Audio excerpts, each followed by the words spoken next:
नमस्कार। आज हम एक कहानी की परतों को खोलने जा रहे हैं। कहानी सुनने में तो सीधी लगती है, पर है बहुत गहरी। हाँ बिल्कुल, ये कहानी है अटूट विश्वास की, इंसानी जज्बातों की और जिंदगी की एक क्या कहते हैं, अजीब सी विडंबना की। हाँ, विडंबना तो है इसमें।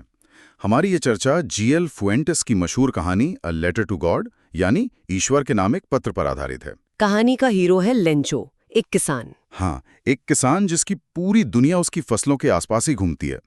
फिर एक दिन समझिए आसमान से आफत बरसती है। ओले। हाँ, ओले गिरते हैं और उसकी सारी मेहनत, सारी उम्मीदें वो पल भर में खत्म हो जाती हैं। बिल्कुल मिट्टी में मिल जाती हैं। और यहीं से कहानी एक बहुत दिलचस्प मोड़ लेती है ना? मतलब क्या होता है जब किसी का भगवान में इतना पक्का, इतना बिना सवाल वाला भरोसा जिंदगी की सच्चाइयों से टकराता है। और सिर्फ सच्चाइयों से नहीं, इंसानी दखलंदाजी से भी। हाँ, सही कहा। तो आज हम इसी टकराव को थोड़ा कुरेदेंगे, समझने की कोशिश करेंगे। विश्वास की ताकत क्या है, दया का वो अनकहा रूप, और कैसे हमारी अपनी सोच, हमारी धारणाएं सच्चाई को कभी-कभी मोड़ देती हैं। बिल्कुल। चलिए शुरू करते हैं फिर। तो सबसे पहले लेंचो की दुनिया में चलते हैं। सोचिए, एक अकेली पहाड़ी की चोटी, वहां एक अकेला घर और नीचे पूरी घाटी फैली हुई है। हाँ बिल्कुल, एकांत में वहीं रहता है लेंचो अपने परिवार के साथ। कहानी में लिखा है वो बहुत मेहनती है, बैल की तरह खेत में काम करने वाला। हाँ, लेकिन साथ में ये भी बताया है कि वो पढ़ा लिखा भी है, मतलब लिखना पढ़ना जानता है। अच्छा, तो उसकी पूरी जिंदगी, उसका पूरा साल किस चीज पर टिका है? मकई की एक अच्छी फसल की उम्मीद पर। बिल्कुल। और इस बार कहानी बताती है कि फसल वाकई अच्छी दिख रही थी। हाँ, बस एक चीज की कमी थी। बारिश, या कम से कम एक बौछार ही पड़ जाती। तो वो सुबह से आसमान को देख रहा है, उत्तर पूर्व की तरफ। उसे उम्मीद है कि बादल वहीं से आएंगे। हाँ, और फिर शाम होते होते लगता है उसकी उम्मीद पूरी होने वाली है। बड़े बड़े बादल दिखने लगते हैं। हवा ताजा हो जाती है। लेंचो खाने के लिए घर आया ही था कि बारिश शुरू, बड़ी बड़ी बूंदें गिरने लगती हैं। और वो इतना खुश होता है कि वो बाहर भागा जाता है बारिश में भीगने के लिए, सिर्फ उसे महसूस करने के लिए। हाँ, और वो खुशी से चिल्लाता भी है। कहता है ये सिर्फ बारिश की बूंदें नहीं है। क्या कहता है वो? सिक्के। हाँ, ये नए सिक्के हैं। बड़ी बूंदें 10 सेंट के सिक्के हैं और छोटी वाली 5 सेंट की। उसकी खुशी समझ आती है। ये बूंदें उसकी फसल के लिए सोना थीं, उसकी तरक्की का वादा थी। बिल्कुल, ऐसा लग रहा था कि अब सब ठीक हो जाएगा। लेकिन कहानी में ट्विस्ट तो आना ही था। खुशी ज्यादा देर टिकी नहीं। नहीं टिकी। अचानक तेज हवा चलने लगी। और बारिश के साथ गिरने लगे बड़े बड़े ओले। हाँ, वो दिखने में तो सचमुच चांदी के नए सिक्कों जैसे थे, पर वो तबाही ला रहे थे। बच्चे तो शायद खुश हुए होंगे, उन्हें इकट्ठा करने भागे होंगे। हाँ, बच्चे तो बच्चे हैं, पर लेंचो का चेहरा चिंता से भर गया था। वो बुदबुदाया, ये तो बहुत बुरा हो रहा है। उसने उम्मीद की होगी कि जल्दी बंद हो जाए। हाँ, कहा भी उसने, उम्मीद है जल्दी बंद हो जाएगा। पर ऐसा हुआ नहीं। नहीं हुआ। करीब 1 घंटे तक। सोचिए, 1 घंटे तक घर, बागीचा, पहाड़ी, खेत, पूरी घाटी पर ओले बरसते रहे। भयानक मंजर रहा होगा। जब ओलावृष्टि रुकी तो नजारा वाकई भयानक था। खेत ऐसे सफेद हो गए थे जैसे किसी ने नमक बिछा दिया हो। पेड़ों पर एक पत्ता तक नहीं बचा था। और मकई तो पूरी तरह बर्बाद, फूल सब झड़ चुके थे। लेंचो का दिल बिल्कुल बैठ गया। हाँ, वो खेत के बीच में खड़ा होकर अपने बेटों से कहता है, क्या कहता है वो? कुछ टिड्डियों के बारे में। हाँ, वो कहता है टिड्डियों का दल भी शायद इससे ज्यादा छोड़ जाता। ओलों ने तो कुछ भी नहीं छोड़ा। मतलब पूरी तबाही। पूरी तबाही। इस साल हमें कोई मकई नहीं मिलेगी। वो रात बहुत दुख भरी थी। वो सोचता है हमारी सारी मेहनत बेकार गई। कोई नहीं है जो हमारी मदद कर सके। इस साल हम सब भूखे रहेंगे। उसकी जो एकमात्र उम्मीद थी, फसल, वो खत्म हो चुकी थी। उस निराशा में, उस दुख भरी रात में नींद तो नहीं आई होगी। बिल्कुल नहीं, लेकिन उसके दिल के किसी कोने में एक उम्मीद अब भी बाकी थी। कौन सी उम्मीद? ईश्वर से मदद की उम्मीद। कहानी में लिखा भी है कि उस अकेले घर में रहने वाले सभी लोगों के दिलों में बस यही एक आशा बची थी। हाँ, लेंचो खुद को दिलासा देता है। कहता है इतना दुखी होने की जरूरत नहीं। याद रखो, भूख से कोई नहीं मरता। उसे सिखाया गया था बचपन से कि ईश्वर सब देखता है, यहाँ तक कि मन के अंदर क्या चल रहा है वो भी। तो अगली सुबह, दिन निकलते ही उसने एक फैसला किया। हाँ, उसने कुछ करने की ठानी, कागज और कलम लिया और एक चिट्ठी लिखनी शुरू की। किसे? सीधा ईश्वर को, भगवान के नाम। वाह, ये कदम ही कहानी को एकदम अलग बना देता है ना? जरा सोचिए, इतनी बड़ी तबाही हुई और गुस्सा या निराशा दिखाने के बजाय उसका भरोसा इतना पक्का है कि वो भगवान को चिट्ठी लिख रहा है। उसने पत्र में क्या लिखा? मतलब अपनी पूरी कहानी बताई? हाँ, सब कुछ लिखा। कैसे ओलो ने सब बर्बाद कर दिया, कैसे अब उसके परिवार के पास खाने को कुछ नहीं है। कोई भूमिका नहीं बांधी, सीधा सीधा मदद मांगी। कुछ खास रकम मांगी थी उसने? हाँ बिल्कुल। उसने लिखा, हे ईश्वर, अगर आप मेरी मदद नहीं करेंगे तो मेरा परिवार और मैं इस साल भूखे रह जाएंगे। और फिर पैसों की बात? हाँ, फिर लिखा, मुझे अपने खेत को फिर से बोने और अगली फसल आने तक जीने के लिए 100 पेसोस की जरूरत है। क्योंकि ओलो ने, और फिर उसने पूरी कहानी दोहरा दी कि ओलो ने क्या किया। और फिर लिफाफे पर पता क्या लिखा? पता बस 3 शब्द, ईश्वर के नाम, अंग्रेजी में कहें तो टू गॉड। बस इतना? और उसे डाक में डाल दिया? हाँ, शहर जाकर पत्र को डाक पेटी में डाल दिया।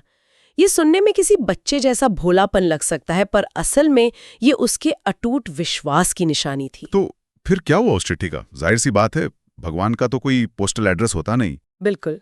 तो डाकघर में एक कर्मचारी था, वो डाकिया भी था और चिट्ठियां छांटने में मदद भी करता था। हाँ। उसने जब ये लिफाफा देखा जिस पर लिखा था ईश्वर के नाम, हाँ। तो वो जोर से हंस पड़ा। हंसी तो आनी ही थी। हाँ, कहने लगा, अपने पूरे करियर में ऐसा पता कभी नहीं देखा। वो हंसता हुआ अपने बॉस के पास गया, पोस्टमास्टर के पास। पोस्टमास्टर के पास? उसे दिखाया। हाँ, उसे वो अजीब चिट्ठी दिखाई। पोस्टमास्टर कहानी बताती है, हाँ। वो एक मोटा मिलनसार सा आदमी था। वो भी पहले तो हंसा, लेकिन लगभग फौरन ही वो एकदम गंभीर हो गया। ओह, गंभीर क्यों? उसने चिट्ठी को मेज पर ऐसे थपथपाया और बोला, क्या विश्वास है! काश मुझ में भी इस आदमी जैसा विश्वास होता जो भगवान से ऐसे हद किताबत कर रहा है। ये तो वाकई दिलचस्प मोड़ है। पोस्टमास्टर की हंसी वो गंभीरता में बदल गई। उसे लेंचो के विश्वास ने मतलब छू लिया। हाँ, उसे सिर्फ अच्छा नहीं लगा। उसने फैसला किया कि वो इस विश्वास को टूटने नहीं देगा। कैसे? उसने क्या सोचा? उसने सोचा, मैं इस लिखने वाले का भरोसा डिगने नहीं दूंगा। पर सिर्फ सोचने से तो काम नहीं चलता ना। नहीं, बिल्कुल नहीं। तो उसे एक आइडिया आया, क्यों ना इस चिट्ठी का जवाब दिया जाए। जवाब? लेकिन कैसे? हाँ, लेकिन जब उसने चिट्ठी खोली तो उसे समझ आया कि जवाब देने के लिए सिर्फ अच्छी भावना, कागज और स्याही काफी नहीं है। क्यों? उसमें क्या था ऐसा? लेंचो ने पैसे मांगे थे, 100 पेसो। ओह, 100 पेसो। वो तो समाना में शायद काफी बड़ी रकम रही होगी। हाँ, पोस्टमास्टर के लिए अकेले देना तो मुश्किल था। तो फिर? पर वो अपने इरादे पर पक्का था। उसने अपने ऑफिस के कर्मचारियों से कहा कि कुछ दान दें। अच्छा। हाँ, उसने खुद अपनी तनख्वाह का एक हिस्सा दिया। फिर अपने कई दोस्तों से भी कहा कि भाई, ये दया का काम है, एन एक्ट ऑफ चैरिटी, इसमें कुछ मदद करो। तो क्या वो 100 पेसो जमा कर पाए? नहीं, पूरी रकम जमा करना फिर भी नामुमकिन साबित हुआ। वो सब मिलकर बड़ी मुश्किल से, मतलब आधी रकम से कुछ ज्यादा ही जमा कर पाए। कितने? 70 पेसो। अच्छा, 70 पेसो। 100 नहीं, पर 70 भी ठीक थे। फिर उन्होंने क्या किया? पैसे कैसे भेजे लेंचो को? पोस्टमास्टर ने वो 70 पेसो एक लिफाफे में डाले, पता लिखा लेंचो का, और अंदर चिट्ठी के जगह बस एक शब्द लिखा। एक शब्द? क्या? सिग्नेचर की तरह ईश्वर, यानी गॉड। ओह, मतलब ये दिखाने के लिए कि जवाब भगवान की तरफ से आया है। हाँ, उनका इरादा नेक था। वो चाहते थे कि लेंचो को लगे कि उसकी प्रार्थना सुन ली गई है, उसका भरोसा सही साबित हुआ है। वो उस सीधे सादे आदमी की आस्था को जिंदा रखना चाहते थे। फिर क्या हुआ? लेंचो डाकघर आया होगा पैसे लेने? हाँ, अगले रविवार लेंचो डाकघर आया। शायद रोज से कुछ जल्दी ही आ गया।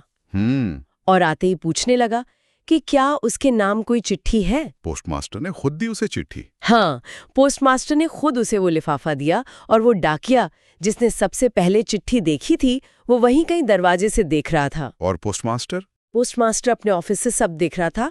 उसके चेहरे पर एक संतोष था कि उसने एक अच्छा काम किया है। एक नेक काम का संतोष। लेकिन मुझे लग रहा है कहानी यहाँ फिर पलटी मारेगी। हाँ बिल्कुल, और ये मोड़ दिखाता है कि इंसानी इरादे और उनकी समझ कितनी अलग हो सकती है। क्या हुआ? लेंचो ने जब लिफाफा देखा तो उसे जरा सा भी आश्चर्य नहीं हुआ। आश्चर्य नहीं हुआ? क्यों? उसका विश्वास इतना पक्का था, उसे पूरी उम्मीद थी कि भगवान जवाब देंगे ही। उसने बड़े आत्मविश्वास से लिफाफा खोला। और फिर पैसे देखे होंगे? हाँ, पैसे गिने। लेकिन जैसे ही उसने पैसे गिने, उसका चेहरा गुस्से से लाल हो गया। गुस्सा? पैसे मिलने पर गुस्सा? ये क्या बात हुई? उसे लगा भगवान ऐसी गलती कर ही नहीं सकते, ना ही वो उसकी मांग को अनसुना कर सकते हैं। तो उसे क्या लगा, पैसे कम थे क्या? हाँ बिल्कुल, उसने मांगे थे 100 पैसों, मिले सिर्फ 70। अच्छा। तो उसके दिमाग में बस एक ही बात आई, भगवान ने तो पूरे 100 ही भेजे होंगे। तो फिर बाकी 30 कहाँ गए? उसे लगा डाकघर के कर्मचारियों ने निकाल लिए। क्या? जिन लोगों ने मदद की उन्हीं पर चोरी का शक? हाँ, उसका विश्वास भगवान पर इतना पक्का था कि वो भगवान पर शक कर ही नहीं सकता था। शक तो इंसानों पर ही गया। फिर उसने क्या किया? गुस्सा होकर चला गया? नहीं, उसने फौरन खिड़की पर जाकर कागज और स्याही मांगी। दोबारा चिट्ठी लिखने के लिए? हाँ, पब्लिक राइटिंग टेबल पर बैठकर, माथे पर त्योरी चढ़ाए हुए, क्योंकि उसे लिखने में जोर लगाना पड़ रहा था।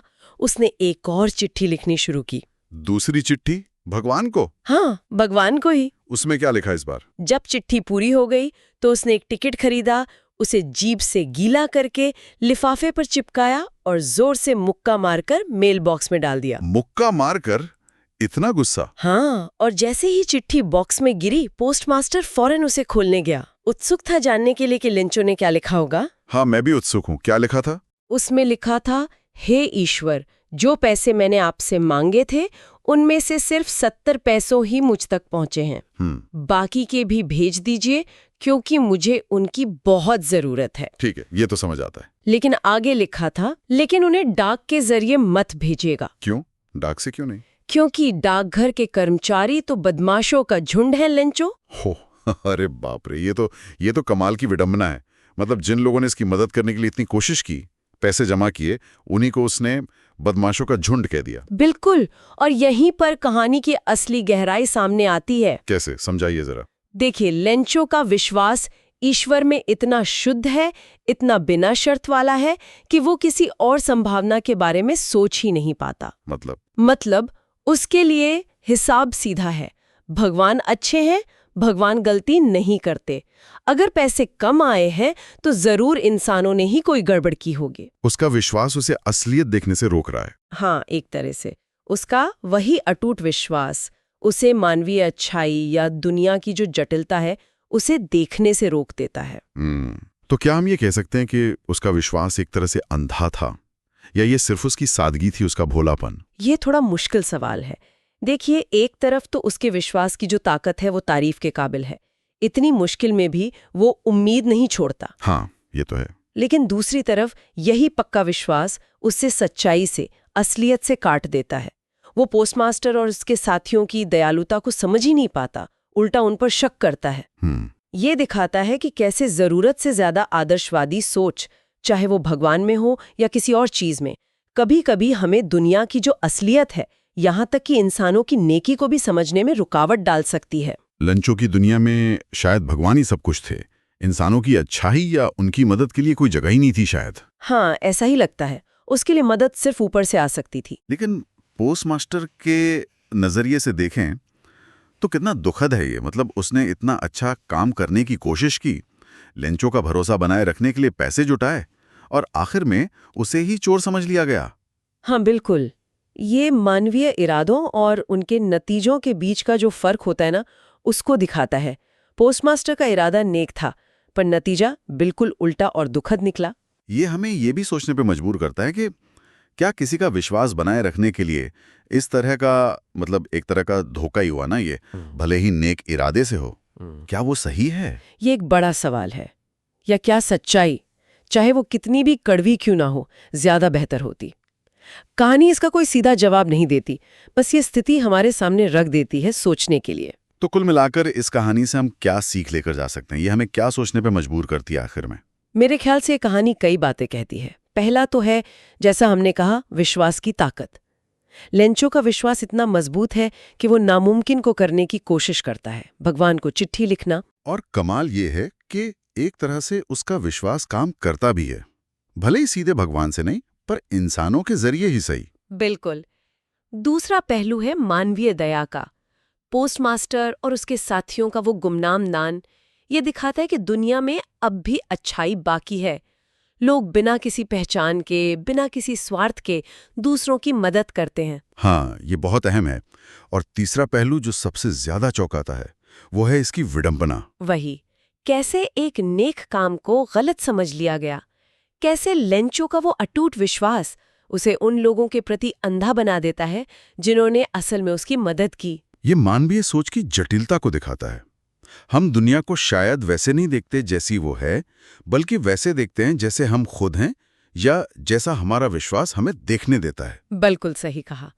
और अगर हम इसे थोड़ा और बड़े नजरिए से देखें तो ये कहानी हमसे एक बुनियादी सवाल पूछती है कि विश्वास की प्रकृति क्या है। किस तरह का सवाल? कि क्या पूर्ण अडिग विश्वास, चाहे वो कितना भी अच्छा क्यों न लगे, हमें वास्तविकता की बारीकियों को, यहाँ तक कि मानवीय अच्छाई को पहचानने से रोक सकता है? जैसे लेंचो पोस्टमास्टर की उदारता को नहीं पहचान पाया। या क्या ये कहानी हमें ये सोचने पर मजबूर करती है कि हम अपना भरोसा कहाँ रखते हैं? किसी अनदेखी दैवीय शक्ति में या अपने आसपास के इंसानों में? हाँ बिल्कुल, लेंचो ने अपना पूरा भरोसा ईश्वर पर रखा, इंसानों पर नहीं। और शायद इसी वजह से वो इंसानी अच्छाई पर भी शक करने लगा। तो ये एक ऐसा सवाल है जिस पर शायद सुनने वाले अपने अनुभवों और अपने विश्वासों के आधार पर खुद सोच सकते हैं। हाँ, कि विश्वास और वास्तविकता के बीच सही संतुलन कहाँ है, ये सोचने वाली बात है।